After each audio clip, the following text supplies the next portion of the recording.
There's a spiritual truth that most teachers won't tell you. A truth so uncomfortable, so challenging to accept, that it remains hidden in the shadows of popular spirituality. But if you're watching this video right now, especially if you're going through the hardest time of your life, you need to hear this. What if everything falling apart in your life isn't a punishment? What if it's not bad luck or karma or a sign that you're doing something wrong? What if it's actually the most sacred gift the universe could give you? Stay with me for the next 15 minutes, because what I'm about to share will completely transform how you see suffering, challenge, and the spiritual path itself.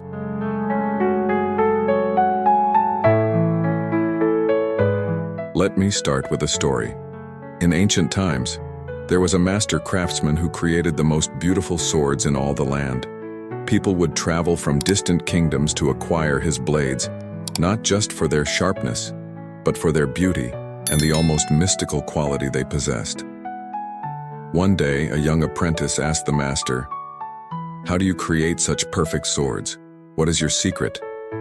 The master smiled and led him to the forge. He took a piece of raw iron and said, "Watch carefully." He placed the iron into the blazing fire until it glowed red hot. Then he took it out and began hammering it. Again and again, he thrust it into the fire and hammered it. The apprentice watched as the metal was beaten, folded, heated, and beaten again.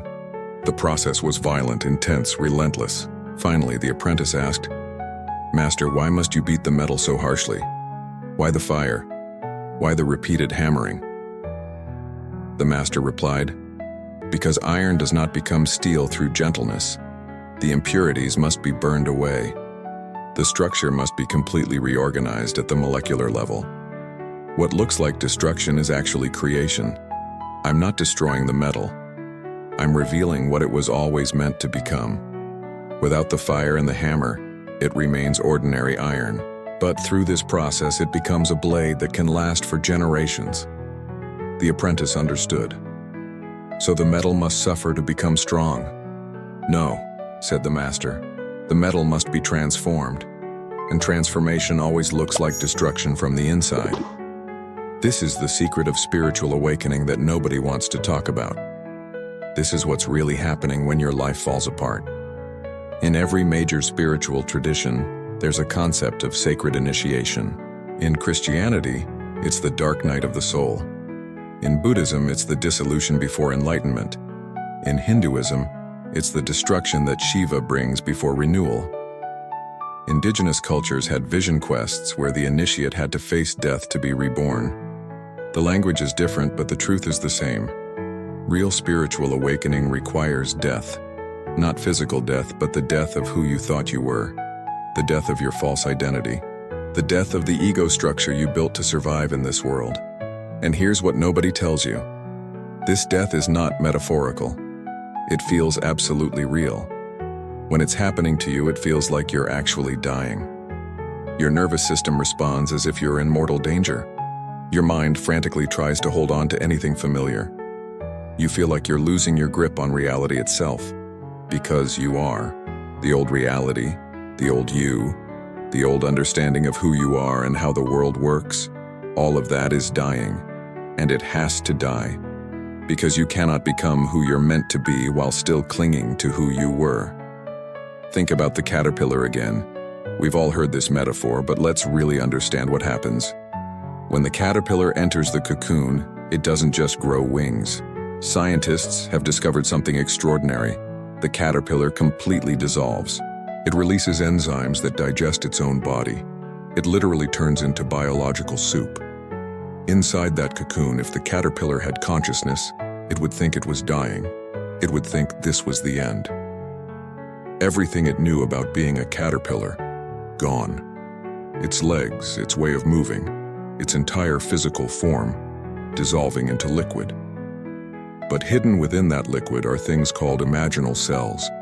These cells carry the blueprint for the butterfly. At first, the caterpillar's immune system actually attacks these cells, seeing them as invaders. But the imaginal cells persist. They start to cluster together. They communicate with each other. And eventually, they begin to build something entirely new. The butterfly doesn't emerge by improving the caterpillar. It emerges by completely dissolving the caterpillar and building something new from the raw materials. This is what's happening to you during your spiritual awakening. The you that you've always known is dissolving, and it's terrifying because you can't yet see the butterfly. You can only feel the dissolution. So let's talk about what this actually looks like in real life. What are the signs that you're going through this sacred death and rebirth? First, nothing makes sense anymore. The beliefs you held your entire life suddenly feel hollow. The goals you were chasing feel meaningless. The identity you built so carefully starts to feel like a costume that doesn't fit. Second, you feel profoundly alone. Even when you're surrounded by people, there's this sense of existential isolation, because you're dying to an old way of being, and you can't explain it to anyone who hasn't been through it themselves. Third, your old coping mechanisms stop working. That drink that used to take the edge off, it doesn't help anymore. Those distractions that used to keep you numb, they feel hollow. Your mind keeps trying to escape the discomfort, but there's nowhere to go. Fourth, you lose your grip on who you are. You look in the mirror and don't recognize yourself. Not physically, but energetically. You think, who am I? What am I doing with my life? Why am I here? These aren't philosophical questions anymore. They're existential emergencies. Fifth, everything falls apart at once. Your relationship ends. You lose your job. Your health fails. It's like the universe is systematically removing everything you used to define yourself by. And here's the hardest part. You can't think your way out of it. You can't positive think your way through it. You can't manifest your way past it. This isn't a problem to be solved, it's a death to be died. But here's where it gets interesting. Why does this happen? Why does the universe, God, your higher self, whatever you want to call it, put you through this? Let me tell you what's really happening. Your soul has been trying to get your attention for years, maybe decades. It's been whispering to you. This isn't who you really are. This life you're living isn't aligned with your truth. These beliefs you're carrying aren't yours. This identity you're protecting is a prison. But you couldn't hear it, because the whisper was too quiet compared to the noise of your life.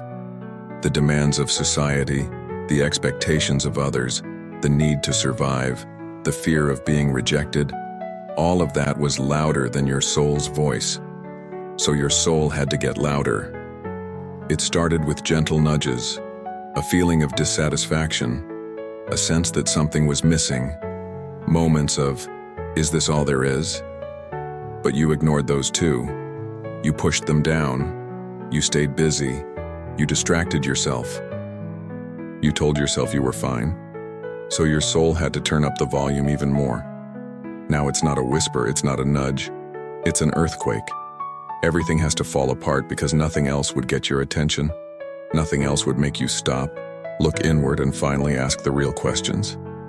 The breaking isn't punishment, it's liberation. But it can only feel like liberation once you're on the other side of it.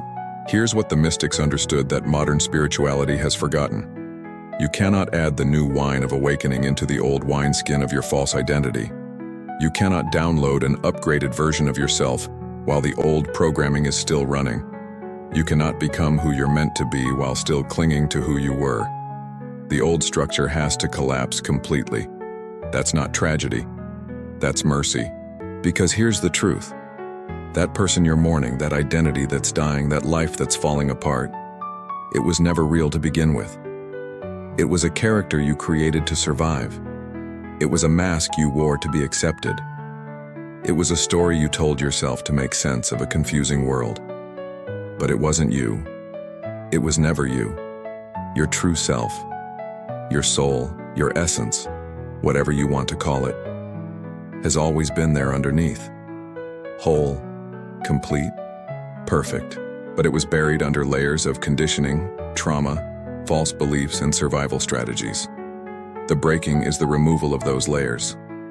Yes, it's painful, because you identified with those layers. You thought they were you. So when they fall away, it feels like you're dying. But you're not dying. You're being born. Let me give you something practical now. If you're in the middle of this process right now, here's what you need to know to survive it. First, stop trying to fix it. This is not a problem. This is a process. Your job is not to end the discomfort. Your job is to allow the transformation. Every time you try to escape it, resist it, or fix it, you just prolong it. Second, feel everything. I know that sounds terrifying. I know you want to numb out, distract yourself, stay busy. But the only way out is through. Your emotions are not the problem. Your resistance to your emotions is the problem. Let yourself grieve. Let yourself rage. Let yourself feel the full weight of what you're going through. Third, surrender. And I don't mean give up. I mean stop fighting against reality. Accept that you're in the cocoon. Accept that you can't see what's happening. Accept that the old you is dying. Fighting it just creates more suffering. Fourth, trust the timing. You cannot rush metamorphosis. The butterfly emerges when the transformation is complete, not when you want it to be complete. Be patient with the process. Be patient with yourself. Fifth, find others who understand. Not people who will try to fix you. Not people who will tell you to just be positive. Find people who have been through their own dark night and came out the other side. Their presence alone will remind you that this is survivable. Sixth, maintain simple rituals. Even if God feels absent, even if your practices feel empty, keep showing up. Light a candle, write in a journal, sit in silence. These aren't about getting results. They're about maintaining your connection to the sacred even when you can't feel it. And seventh, remember that this is temporary. I know it doesn't feel temporary. I know it feels like you'll be stuck in this hell forever. But you won't. Every single person who has gone through this has come out the other side. And so will you. Now let me tell you what happens on the other side. What's waiting for you after the breaking? You emerge as someone unrecognizable to your old self. Not because you've become someone new, but because you've finally become yourself. The real you. The you that was always there but couldn't emerge until all the false layers were stripped away. You carry a wisdom that can't be taught, only earned. A knowing that comes from having walked through your own underworld and survived. People will feel it in your presence, even if they can't name it. You develop a strength that's not about aggression or dominance. It's the strength of someone who has been broken and chose to rebuild. The strength of someone who faced their own death and came back to life. You gain a compassion that's almost supernatural, because once you've been to hell yourself, you can recognize when others are there. And you don't judge them. You don't try to fix them. You just hold space for them with a depth of understanding that only comes from shared suffering. You become authentic in a way that's almost shocking to others, because you've lost the ability to pretend. The masks burned away in the fire. What remains is raw, real, sometimes uncomfortable, but always true. You find your purpose. Not the purpose you thought you should have, but the one your soul has been trying to lead you to all along. And it's usually connected to helping others through their own dark nights. Wounded healers are the most powerful healers. You develop a trust in life that defies logic, because you've seen that even when everything falls apart, something new and better emerges. You've experienced death and rebirth firsthand, so you stop fearing change. You start seeing it as evolution. Let me share something personal with you. I've been through this process, multiple times actually, because awakening isn't a single event. It's a spiral. Each time you evolve, there's another death and rebirth waiting. There was a period in my life where I lost everything I thought defined me. My career, my relationship, my home, my identity, my faith. All of it gone within months. I remember sitting on the floor of an empty apartment, having a full-blown existential crisis at 3 in the morning. I kept asking, why is this happening? What did I do wrong? How do I fix this? But those were the wrong questions. The right question was, what is trying to be born? Looking back now, I can see that the person I was before that breaking could never have lived the life I'm living now. That person was too small, too scared, too caught up in what others thought, too attached to safety and approval. That person had to die for this version to emerge. And yes, the death was excruciating, but the rebirth was worth it. Everything I value now, my authenticity, my purpose, my ability to help others, my deep trust in life, All of it came from being broken open. The cracks are where the light got in. The wounds became the source of my strength. So if you're in your dark night right now, let me tell you what I wish someone had told me. You are not being punished. You are being prepared. You are not being destroyed. You are being refined. You are not losing yourself. You are finding yourself. The pain you're feeling is not meaningless suffering. It's the birth canal. And yes, birth is violent and messy and terrifying. But on the other side is life. Your old self is dying because it's too small to contain who you're becoming. The universe is not cruel. It's actually incredibly loving. It's just that sometimes love looks like fire. The blacksmith loves the metal enough to put it through the fire. The sculptor loves the marble enough to chip away everything that isn't the masterpiece. God, the universe, your higher self, whatever name you give it, loves you enough to break the prison you've been living in, even though you thought it was your home. So here's what I want you to do. Take a deep breath. Put your hand on your heart. Feel that it's still beating. You're still here. You're still alive. The fact that you're watching this video means you haven't given up. Now say this, out loud or in your mind. I don't understand what's happening, but I'm willing to trust the process. I'm willing to let the old me die. I'm willing to be transformed. That's all you need. Not certainty, not understanding, just willingness. The butterfly doesn't understand what's happening in the cocoon. It just surrenders to the process. And when the time is right, when the transformation is complete, it emerges, and it flies. You're going to fly too. I promise you that.